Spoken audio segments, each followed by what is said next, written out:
Let's take a look at your little extramarital escapade, Julie. Let's list all the things that a slut of a wife says when she's been caught, shall we? There's the always popular "I didn't mean or want to hurt you." Yeah, sure, how did you think I'd feel when I found out? Next we have "You didn't do anything to cause this." Really? Something must have been off kilter for you to run around and open your legs for some guy. Now we come to "He doesn't mean anything to me, it's only sex."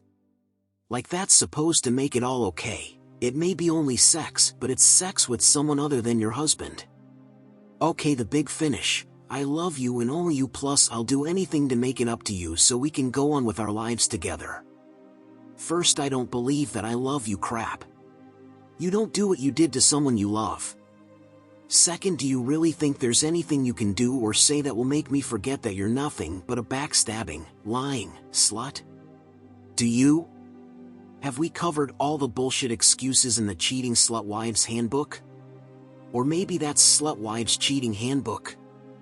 I guess the handbook's second chapter tells you how to turn this around on me, to make it my fault. I didn't pay enough attention to you, or I put in too much time at work, or my business trips left you alone too much. But wait, none of those can be the reason. My lottery winnings mean neither of us has to work. Except for your trips to the spa or the gym or shopping, we're together almost all day every day. I know, I play golf too much of the time, or bowl too much, or fish too much. That's the reason behind your screwing some other man. Can't be, because I don't do any of that shit. All I do is take you on expensive vacations and treat you like a queen. So much for that chapter. Is there anything I've left out? I didn't get a chance to study the handbook. I only scanned through it, so I may have missed something. Anything you want to add? No? Well, let me present my side. There's no excuse for you turning into a slut. Short of being raped or drugged, there's no excuse for what you've been doing. Were you raped or drugged? I'll take your silence as a no. You were journalism major, so shall we examine the 5 W's for our little news story here? You remember who, when, where, what, and why. Let's take them one at a time. Who? I don't care, nor do I want to know. If I did know, I'd end up in jail for assault or possibly murder. When and where we can lump together. When was last night and where was in a motel room, at least this time. I don't know the other times or other places, although I'm sure there were several. What? I guess we both know the what of your little affair, don't we? And finally the why. Maybe the excuses from that handbook explained all that. The important thing about the why is I don't care. I don't care why you had sex with the asshole, or should that be assholes. It's enough that you did. How did I find out? It wasn't rocket science. Example, there were the weekly 4-hour trips to the spa. When you got home, the only difference was it seemed you'd just had a shower. Your hair hadn't been styled, your nails were just like they were when you left, and you were too tense to have had a massage. After your 2 hours at the gym twice a week, your workout clothes weren't sweaty or even wrinkled very much. Then there was the birth control pills. I found your hiding place in the back of the closet by accident.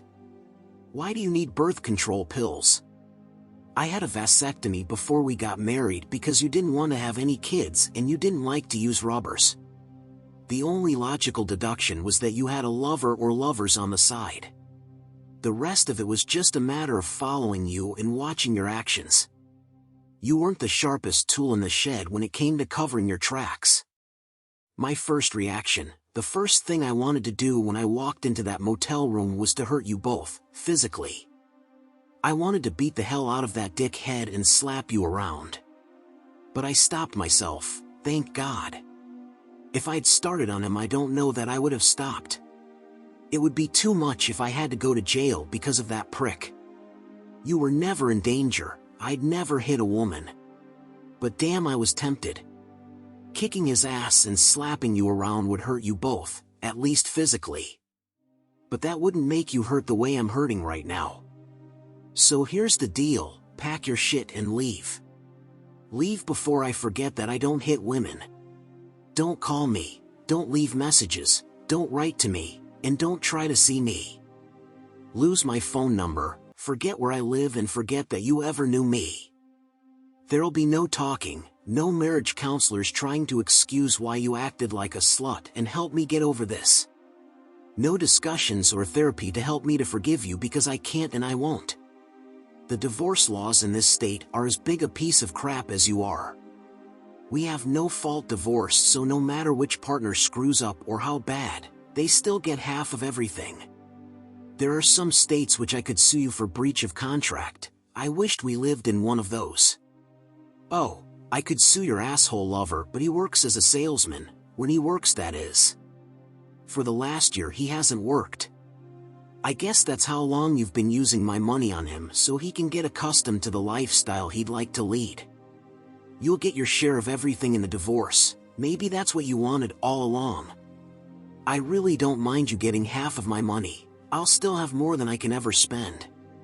What rubs salt in the wound, what frosts my ass, is that you'll be paid for ripping out my heart. Now ain't that some shit?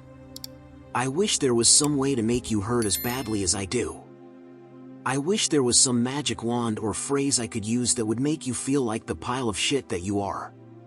All I can think of is this: if you really love me like you say, your punishment will be that you don't get to be with me. You get to spend my money, but you'll grow old without me. Every time you go to some exciting new place or do something new, you'll realize that we could have enjoyed the trip and the adventure together. It probably won't bother you, but I like to think it will. I have to think that way. It's a defense mechanism. I'll tell you what will bother you. When your actions are made public, and they will be, I'll make sure of that, your reputation will precede you. No man in his right mind will want to have anything meaningful to do with you. There'll be plenty that will want to make you their personal slut. But none will want to have a real relationship because of your track record. You'll have to go through life alone or with men who only want to use your body or my money. One last thing, I wouldn't count on being with that piece of garbage you were screwing. Seems like he was involved in a confrontation with a guy and got his ass kicked.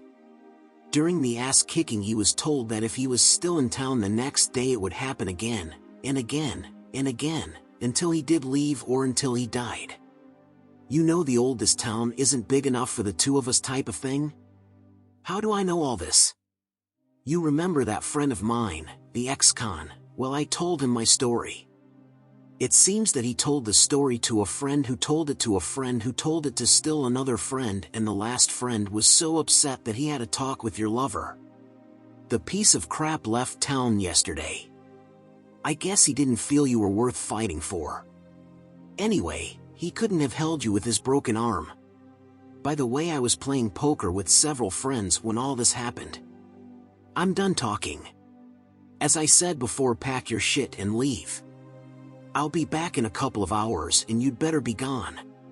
Don't take anything but your clothes and your jewelry. Your car stays here. You can call a cab or another boyfriend for transportation. Anything you leave behind will be donated to the Salvation Army or something. I warn you, Julie, nothing but your personal things better be missing from this house. You really don't want me to tell another story to my friend, the ex-con. It was closer to 3 hours before I returned home. Most of Julie's clothes were gone. There were a few pair of jeans and cheaper things left behind. Her jewelry box was gone and most of her cosmetics too. She was gonna be missed, not the lying, cheating slut part, but I was gonna miss the rest of her.